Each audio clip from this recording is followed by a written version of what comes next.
with the Florida A&M, like the athletes they have and how they play, are they like a typical first round, or are they different from a typical first round team? They've got athletes. They're coaches from Turkey, so they play an international kind of style of volleyball. They set one player really, really fast, probably the fastest tempo we've seen all year, a left side hitter.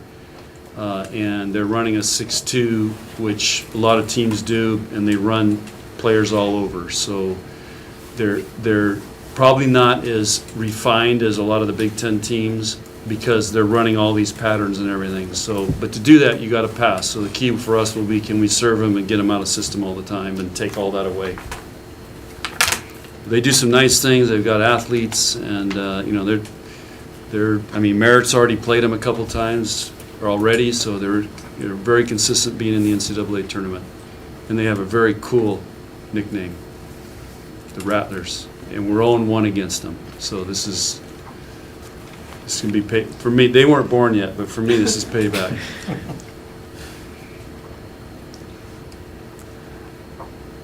Bergen, after the SMU loss, there's a lot of talk of what you learned from that, how you move on, how it's a reset.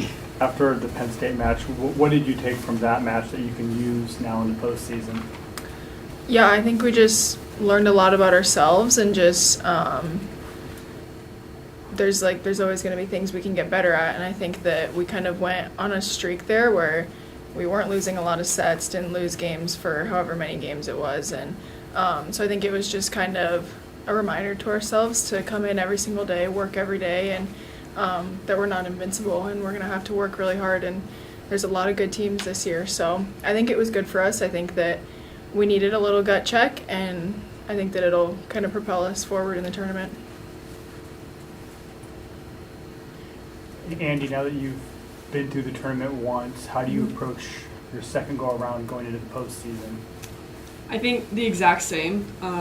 Obviously, postseason, we've talked about it. It's like the third season of season, and everyone's 0-0 now, and the game forgets. So not that we're going to forget everything that we've done leading up to this point, but also at the same time, it doesn't matter that we had such an amazing season, like we were Big Ten champs.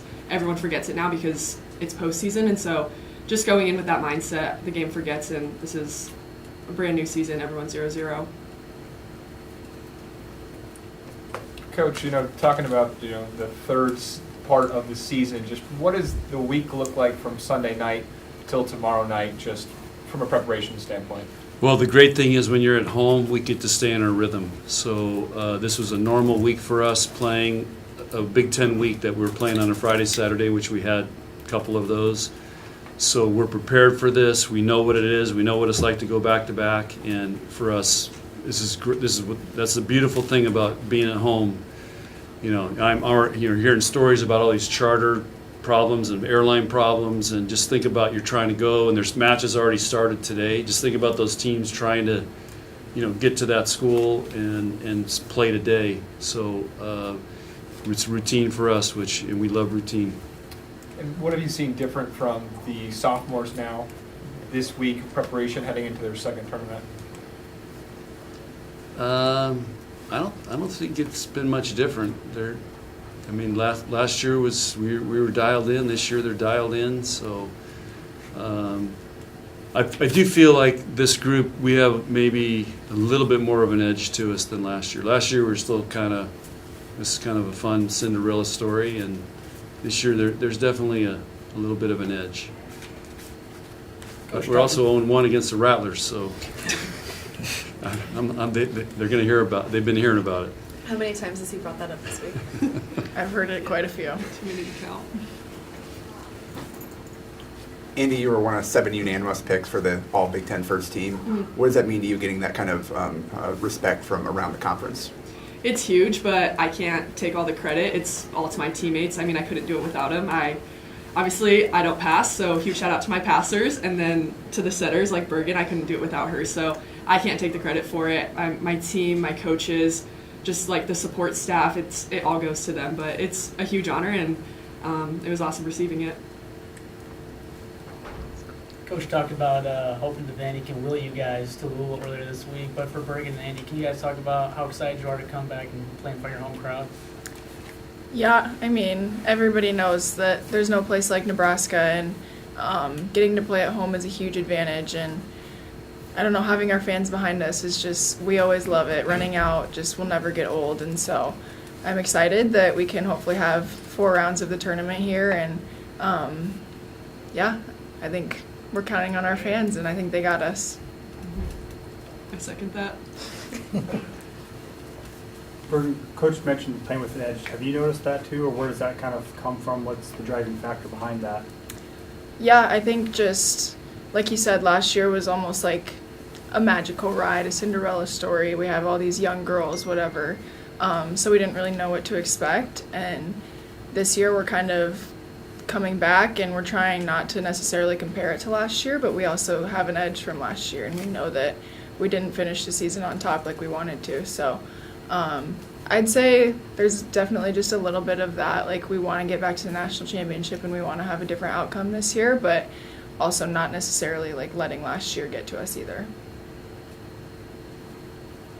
Andy, what's been the conversations with Layla and Taylor, just like preparing for the NCAA tournament, and your guys, you know, with the way last year ended, just approaching it with them? Just instilling confidence in them and reminding them to have fun, because it sounds cheesy, but truly, if you're not having fun, then it's not worth it. And this is such an exciting time and an exciting point in season. And so just to enjoy it, because I think a handful of us might have lost that last season just because we put so much pressure on ourselves. And so going into this tournament, I know we really just want to have fun and enjoy it. And we have 5 seniors leaving. Yeah, I think I should know that. 5 seniors leaving. And so just really doing it for them and letting them enjoy it, and just trying to really just go out with a bang. John, you told the players, comparing some of the stats and results from last year to this year, and you were better. Like, what you see in a match and what you feel, do you think you're better than last season? I never feel it, just because focus on point by point, but that's why we do stats and everything. And this team's playing at the highest level of any team I've coached statistically, and our competition is better than it's ever been. So this group's shown that they can play at a really high level, and it's in every area, and how we evaluate and take stats. So they've done a tremendous job. I mean, you look at our serving, passing. Again, we're number 1 in the Big Ten in opponent efficiency. And, you know, I explained to them, okay, let's say you're in, you know, the SWAC conference. Okay, it might be pretty easy to have a great defensive team there. Look who we're going against. I mean, we're going against first-team All-Americans almost every week, and every night All-Americans. And to do that is really, really tough. And so I just think, you know, and we went through a Big Ten season up until the last weekend. We lost, you know, only lost 5 sets, which if you had told me that at the beginning of the year, I would say no way. I mean, I was saying we'd have to have the team of the century to go undefeated. And so they've proven it. And now it's new season, but everybody's 0-0. And like Andy said, the game forgets, and we've got to go out and prove it every night, every point. Questions? Bergen, South Dakota State's here. I mentioned you know a lot of them through your sister, and just perhaps what's it like to see those girls here in Devaney play this weekend? Yeah, it's really cool. I hung out with a couple of them last night, but they're really excited to be here, and it's just kind of cool to see how excited people get to even just practice in Devaney. Like, they were so excited for practice today because they got to be in Bob. So yeah, it just kind of reminds me like how special it is here and how good we have it. But I'm excited for them. They've had a really great season, so I think they could make some waves. Did you play club with any of them out there? Who Yep. Yeah, I played with Sydney Shetna in the middle, and then I played with Jocelyn Richardson, and then I played when I was younger with Katie Van Egdom. So quite a few. All right. Thank you. Okay, Thank you. thanks. Thank you.